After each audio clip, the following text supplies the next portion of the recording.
I may have found the most confusing game ever. D2 for the Dreamcast hurts my brain, and it all started before I even began the game. So it was suggested that I make a video on D2, which is a sequel to a game called D. I figured that you needed to play D in order to understand D2. I mean, they both star a main character named Laura who is blonde and wears a formal outfit.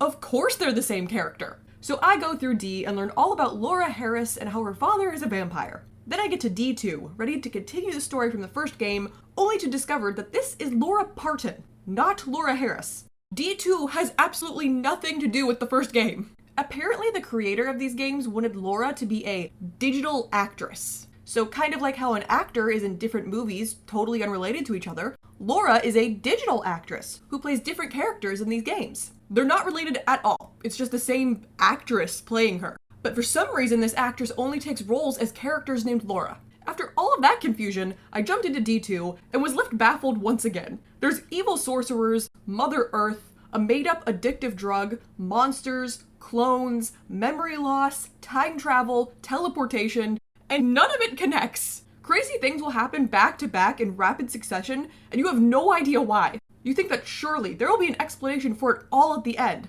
but there never is. This game makes no sense to me, and yet I kind of adore it. There's something so charming about it. And now I have to tell all of you about D2 to see if you feel the same way. But first, the disclaimer. Please do not take this video as a serious review. In these videos, I focus more on the story rather than the gameplay, as that is what is most interesting to me. So if you're looking for someone to go really in depth on the gameplay and things like that, this is not the video for you. Also, please do not take this video as me hating on this game. I genuinely enjoy all the games that I talk about, even if I'm poking fun at them. We're just here to have some fun. Okay, disclaimer over. It's time to get super confused by D2. The game begins on a plane, and we meet our main character, Laura Parton, not Laura Harris. She drops her compact, and the guy sitting next to her, David, picks it up. You wouldn't want to lose it. It's from your mother, isn't it, Laura? By the way, were you having a nightmare or something? You were mumbling and talking in your sleep. Are you all right? Well, I don't fly too well myself. So for some reason, they decided to make Laura a silent protagonist, and it's really awkward. I have no problem with silent protagonists. I mean, a lot of my favorite games have them. But it just comes off as really strange in this game because the characters will be talking at her for ages and asking her questions, and she'll just be like, and the characters will be like, ah, I see. So that's what happened. Just let her talk. Anyway, then we see some cloaked sorcerer man chanting a spell. And then the plane gets hijacked. Shut up. I said shut up. The final destroyer, the Great Shadow, is coming. Okay, buddy, let's not just shoot a hole through the plane. It turns out that David is an FBI agent, and he whips out a gun to disarm the hijackers. Then Laura's compact starts glowing. David picks it up and sees a vision of a meteor hitting the plane in the mirror. He grabs Laura and runs. They dodge the meteor just in time, but the plane crashes into a snowy forest in the middle of nowhere. So just in the first 5 minutes of this game, there's a sorcerer chanting spells on a plane that then gets hijacked, and an FBI agent sees a vision of a meteor hitting a plane in a compact, so he manages to save him and the stranger sitting next to him before the plane crashes. We are in for a weird story. Laura wakes up in a cabin in the woods. There's a woman there who seems to have been taking care of her. This is Kimberly, and she's going to be Laura's right-hand, sidekick, and bestie throughout the story. Now, we have discussed a lot of best friend / sidekick characters on this channel over the years. Some of them are goofy, some of them are inspiring, and some of them are straight up annoying. But Kimberly, she might be my favorite sidekick character out of them all. She's super sweet to Laura, and they obviously share a love for wearing an excessive amount of pink eyeshadow. They become friends really fast. I am so sorry. I never should have left you alone. Are you all right, Laura? It's no use thinking about it now. We should concentrate on finding Janny and getting out of here. Look, it'll be completely dark soon. I'm going out again to look for gasoline. You should rest a little. There's just something about the way she talks that makes me trust her with my life. Kimberly also has so much depth to her character, which you wouldn't expect in such a strange game, but she's actually so interesting. But we'll get to all of that later. For now, Kimberly tells Laura that the plane crashed 10 days ago, but she only found her 2 days ago. Laura lost all of her memories of those 8 days before Kimberly found her. The name of the guy you called out in your sleep over and over again. You must have been with someone else. Kimberly, I love you, but come on. You really can't remember the name she was repeating over and over in her sleep for days? I mean, I guess it's fine. I'm pretty confident I know who it is anyway.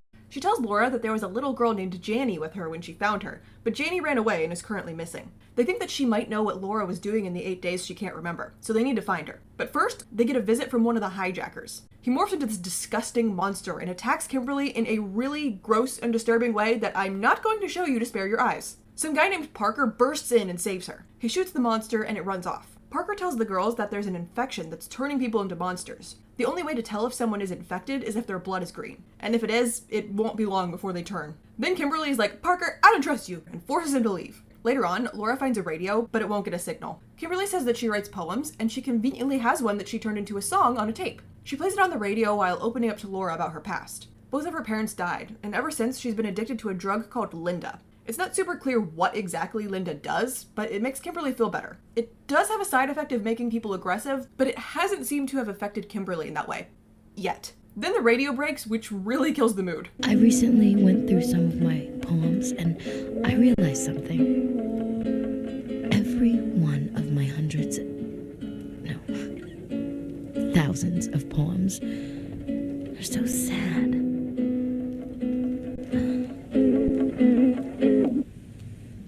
Oh no. The player ate my tape. Great. Laura heads to the crash site to look for any survivors or supplies that could help them, but she only finds a flight attendant who's turned into one of the monsters. But then Kimberly shows up and saves the day. Let's just go back for now. It's not much, but our luck is finally beginning to turn for the better. Right? Laura? Surprised? You never told me your name. Yeah, because she doesn't speak for some reason. This is yours, isn't it? I found it by the bed. It's engraved. To Laura from your mother, Lucy. Laura? Laura? Laura, are you alright? Laura! Laura has a dream where she hears David's voice. Do you remember the plane crash? Our plane went down after being hit by a meteorite. The strange thing is, your compact started to glow just moments before impact. And I had a vision of a burning rock colliding with the jet. Without thinking, I grabbed your arm, and the next thing I knew, we were on this mountain. I managed to carry you down to this small cabin. You remember me, don't you? I'm David. David Brenner. And now I'm really sure I know who she was with during those 8 days. The next day, Laura heads out to look for Janny, when all of a sudden, an old guy in a truck nearly kills her.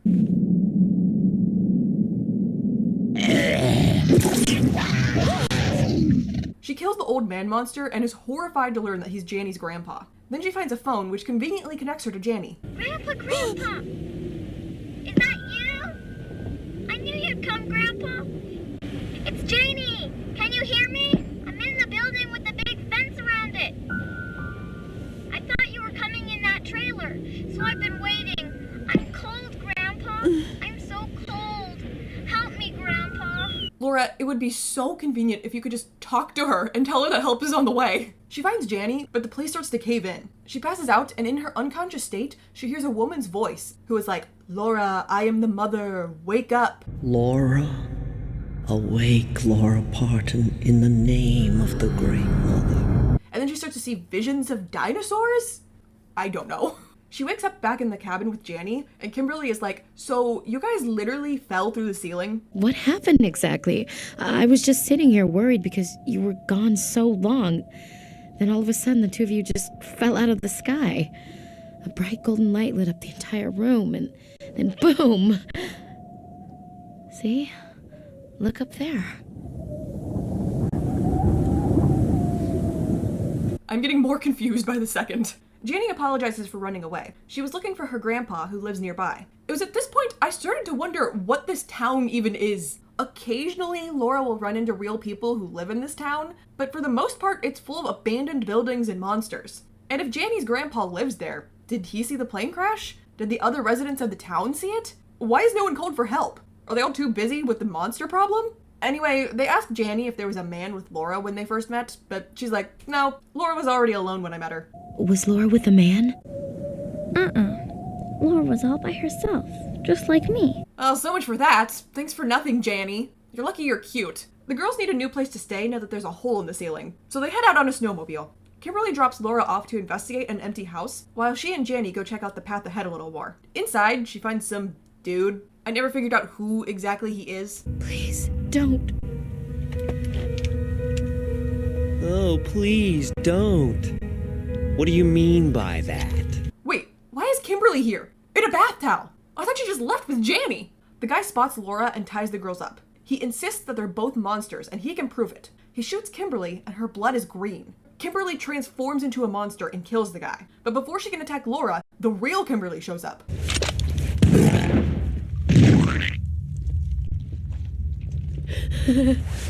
Oh God, this is so twisted. I mean, suicide and homicide are supposed to be totally different things. I love how she was able to just come up with that line despite how much she was freaking out. Yeah, so the monsters somehow made a clone of Kimberly, and it's never explained how. My best guess is that the monster that attacked her in a very disturbing way at the start of the game got her DNA and cloned her that way. I'm not too sure, because no one else gets cloned in this game. It's a new day, and it's time for a new adventure. Laura finds an old lab. There's a scientist in there who seems to have been attacked by a monster and is slowly dying. His wife died, and he recreated her as an AI and is talking to her through a supercomputer. Linda, I remember everything so clearly about the night we first met. So do I, dear. You heard that right. His wife's name is Linda, so that means that he is the creator of the drug Linda. I would be so offended if a man named an addictive drug after me. Then he starts going on about how he used Stonehenge to predict the end of the world. By mapping the light and shadow patterns of Stonehenge, then computing them against the position of the stars, I came to the conclusion that Stonehenge had been used to predict solar eclipses. And as I made further progress, I finally discovered that Stonehenge was actually created to predict a specific day. The final day of all days. My brain hurts. He admits that his son is David, and he called him here to talk about the end of the world. I guess he figured that he could do something to help since he's part of the FBI. Anyway, that's why David was on the plane in the first place. But dear old dad figured out the date of the end of the world a little too late, and now we're in this situation. He asks Laura to kill him via flamethrower. She agrees, passes out again, hears another message from Mother, starts seeing visions of historical events, then falls from the sky, landing on Parker's car. This game has a lot of long stretches where not very much happens, but then you'll get sequences like this. Parker and Laura meet up with Kimberly and Janny, and they find a very nice new house to stay in. As they eat dinner, Parker goes on and on about the meteor that hit the plane, and how he saw a bright light protect the Earth from it. But Kimberly just keeps shutting him down like every 2 seconds. I was looking out the window during that hijacking fiasco, and How could you admire the view at a time like that? a huge curtain of light appeared from the other side of the ocean, then grew until it enveloped everything. It was almost as if the light was shielding the planet. Oh, spare me. You think you saw God or some planet-sized guardian angel? I'm an engineer. Speaking of which, I'm pretty handy. Like I didn't see you pushing that bucket of bolts down the hill. My team is currently studying the underlying causes of why the dinosaurs became extinct 65 million years ago.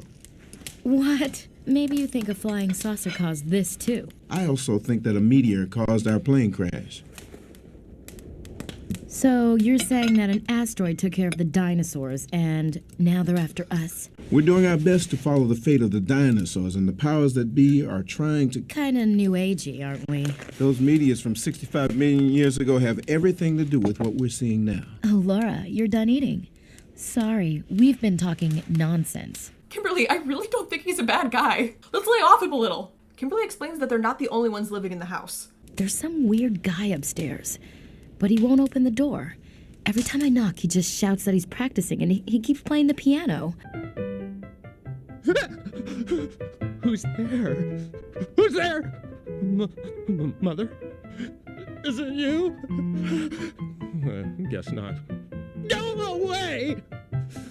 I don't know who you are or what you want, but I have to play this song right! You know, I'm not too sure I feel comfortable living with the crazy piano man upstairs. Can we maybe find a new house? Then we see the cloaked wizard man from the plane climbing a nearby mountain. There's this red cave and he's heading straight for it. Meanwhile, Laura heads off on another snowy adventure and finds this guy. Oh, who's there?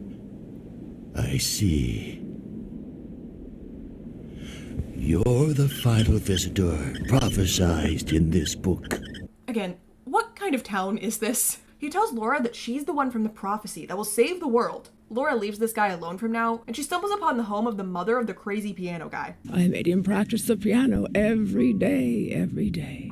Locked him in the cellar and forced him to play from morning till night.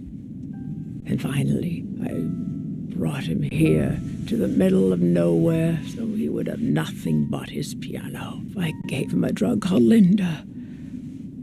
I wanted to give his fingers, his hearing, an extra touch of power. But it was the devil's medicine that I gave him. It put him on edge and brought out the worst in him. I saw him in the barn playing. He was cutting rabbits and birds to pieces and laughing. He saw me, then approached me. "Mom," he said, and he was holding a burning log in his hand.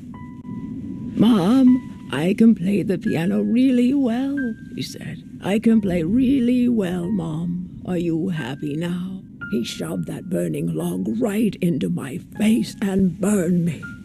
And this is what happened. And that, my friends, is why you don't give your kids addictive drugs so that they'll play piano more. Also, I'm really not feeling good about living with that guy anymore. Next, Laura runs into the hijacker turned monster from the start of the game. He's like, "Hey, I think I figured out how to stop turning into a monster." I know I turned into a monster, but I'm okay now. I've got my mind back. And see, my body's back to normal, too. Even if my blood's green, I'm still a human being. Is that what you want to kill? Come on, trust me. You still hijacked a plane.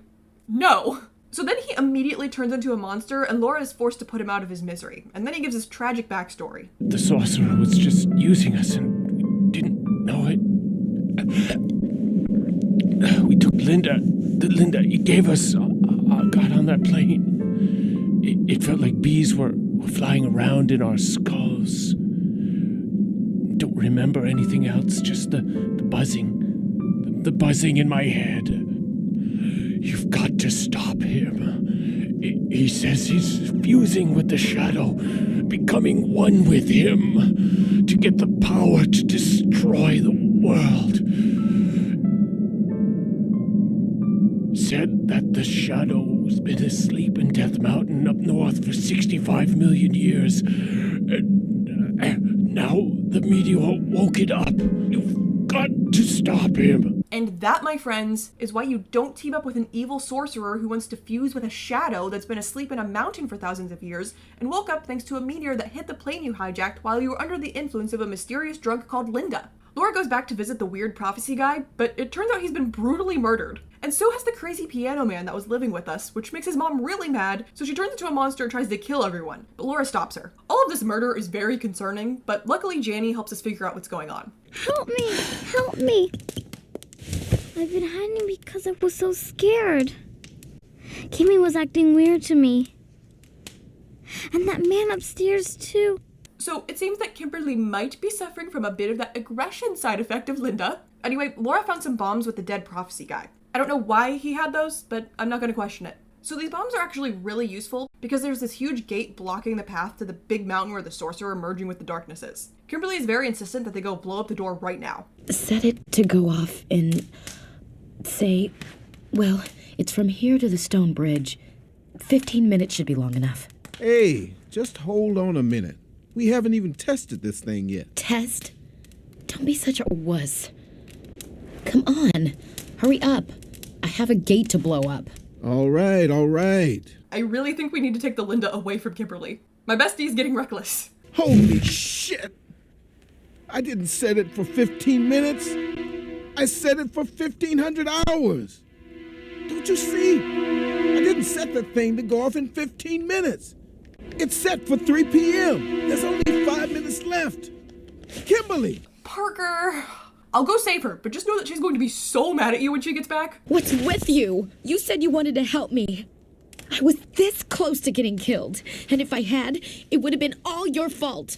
I told you. Kimberly admits that she knows Parker isn't a bad guy, but she's had bad experiences with men in the past, so she can't deal with them very well. She decides to apologize to Parker by writing him a poem, but before she can give it to him, he reveals some really bad news.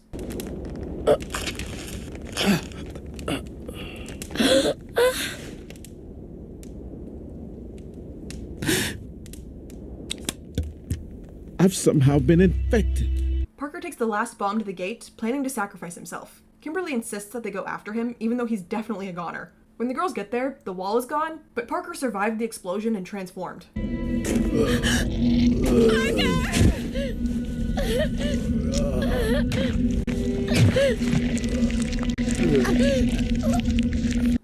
Not my girl Kimberly. I mean, I'm glad she survived longer than most of the best friend sidekick characters in these games, but this death was so unnecessary. Like, Kimberly, what were you even trying to do there? Laura and Janny move forward on their own and find the Lucy Parton Laboratory. Parton Laboratory. Parton? That's the same last name as yours, Laura. Huh? Only authorized personnel are permitted access. Please state your name. Please state your name. This is Laura. Laura Parton. Why is she all of a sudden not a silent protagonist anymore? Inside, Laura learns the truth about her mother and how she was born. I am Lucy, your mother. In 1963, I began working on a special project using cloning technology to bring mammoths back from extinction. My team discovered a perfectly preserved mammoth specimen in the winter permafrost of northern Canada, and we were able to extract genetic material from the cell nucleus. In the stomach of that frozen mammoth, we found the undigested remains of a totally unknown organism. It looked human, but had a pair of wings sprouting from its back. We removed him. Yes, the creature was male, from the stomach for further study. Then I decided that we would extract a sperm specimen and attempt fertilization using my ovum and in my womb. I decided to give birth to a hybrid child, fathered by this winged human. The fertilization was successful, but the embryo developed without a trace of wings. The baby was born in the early hours of December 31st, under the most spectacular display of Aurora Borealis that winter. It was born across that span of time. I took the first letter of my given name and added the Latin word for air, aura, and named the child Laura. It's true. That was how you entered this world, Laura. 7 days later, my own life ended.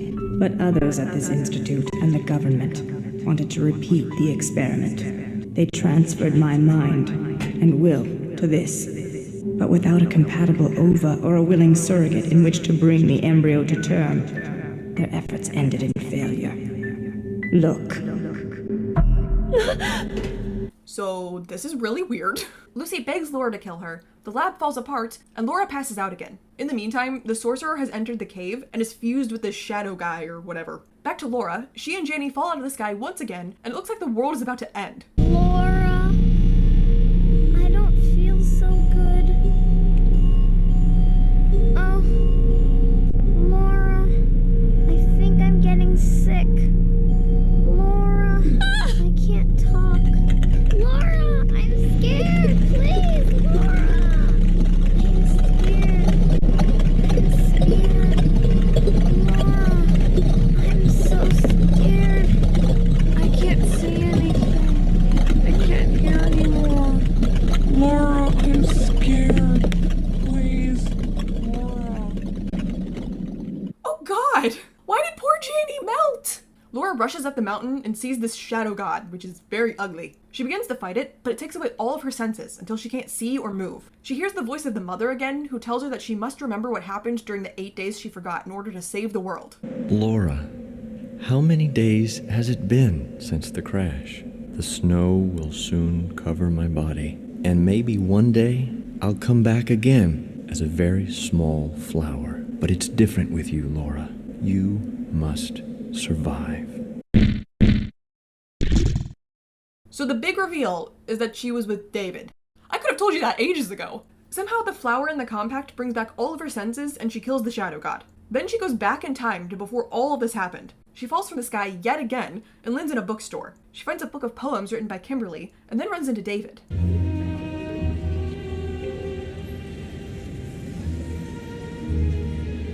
Well, anyway, I guess I'll be going.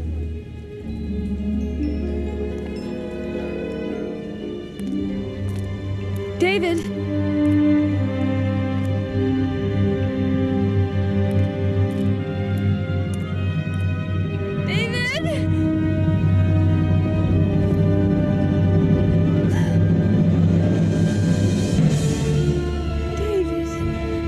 Why did you wait until the end of the game to start talking?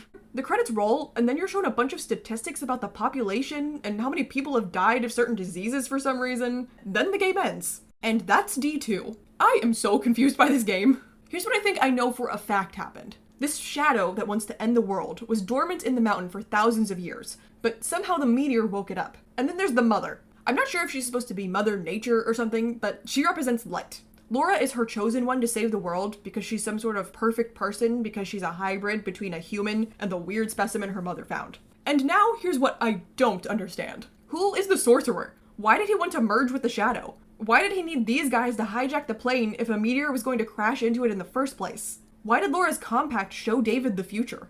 Were Laura and David just kind of hanging out during the 8 days she forgot? And why did she forget those 8 days? And why did they make it seem like the key to everything was hidden in her memories of those days, but she was just with David? Where the heck was this town? What was with this guy? Why were people turning into monsters in the first place, and how did they get infected? Why was there a Kimberly clone? Why did Janie melt? What about everything with Linda? Is the Earth saved? Are all of the characters revived in the end since Laura went back in time? Did she prevent it all from happening? What does all of this mean? How does it connect? Why was Laura a silent protagonist only until the very end? I can't help but feel like this game has a really deep meaning that is just going over my head. But all that being said, I still really liked this game. All of the characters were really likable, and they had a lot of depth to them, especially Kimberly. I enjoyed seeing them interact, get to know each other, and overcome challenges. I just wish I understood everything else that happened with them. If you've ever played D2, were you just as confused as I was? Let me know in the comments below. Also, let me know if there are other games you'd like me to make a video on. If you enjoyed the video, like and subscribe to see more content from me. Thank you guys so much for watching, and I will see you in my next video. Bye!